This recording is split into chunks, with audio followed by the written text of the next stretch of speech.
पश्चिम बंगाल में घमासान मचा हुआ है। राज्य में विपक्षी पार्टी टीएमसी में टूट हो गई है। 58 विधायकों ने ममता बनर्जी के खिलाफ बगावत कर दी, जिसके बाद सांसदों को भी तोड़ने की कोशिश की गई।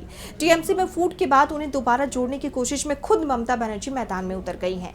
और इस बीच खबर आई है कि बाकी विधायक आपस में ही भिड़ गए हैं, यानी बीजेपी की कोशिशें फेल होती दिख रही हैं। तो कैसे फेल हुआ बीजेपी का प्लान, क्या है ये पूरी खबर जानेंगे इस रिपोर्ट में। पश्चिम बंगाल में सियासी बवाल बढ़ता जा रहा है। टीएमसी सुप्रीमो ममता बनर्जी की मुश्किलें बढ़ाने वाले ऋतव्रत बनर्जी खुद टेंशन में दिखाई दे रहे हैं। ममता बनर्जी के खिलाफ बगावत करने वाले विधायकों में फूट पड़ गई है। जिन विधायकों ने ऋतव्रत बनर्जी को विधायक दल का नेता चुना था, वही उनकी नींद उड़ाते हुए नजर आ रहे हैं, क्योंकि अभी तक जो नेता ऋतव्रत के साथ थे, अब वो घर वापसी की तैयारी में हैं। ऐसे में ये सवाल उठ रहा है कि क्या ममता विरोधी खेमे में फूट पड़ गई है। 24 घंटे के अंदर ही बागी गुट बिखरता दिखाई दे रहा है। बागी गुट के विधायकों ने साफ कह दिया है कि ममता बनर्जी ही हमारी नेता हैं।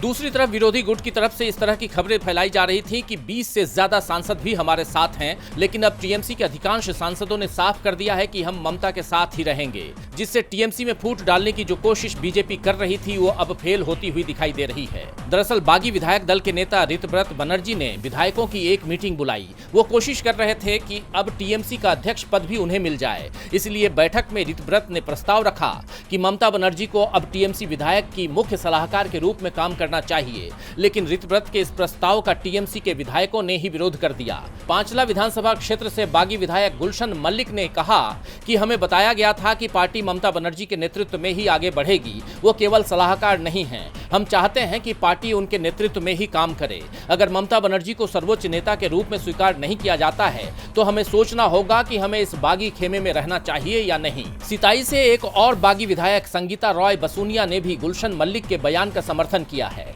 उन्होंने कहा कि ममता बनर्जी हमारी सर्वोच्च नेता हैं और आगे भी रहेंगी। उन्हें सिर्फ सलाहकार का पद देकर घर नहीं बैठाया जा सकता।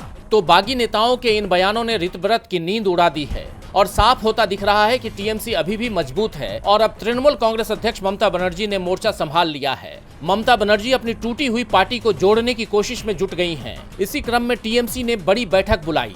इस बैठक में टीएमसी नेताओं और कार्यकर्ताओं पर हो रहे हमलों को लेकर चर्चा हुई, साथ ही बागी विधायकों को लेकर भी नरमी बरती गई है। जल्दी ही ममता बनर्जी विधायक दल की बैठक बुला सकती हैं। डीबी लाइव पश्चिम बंगाल की रिपोर्ट।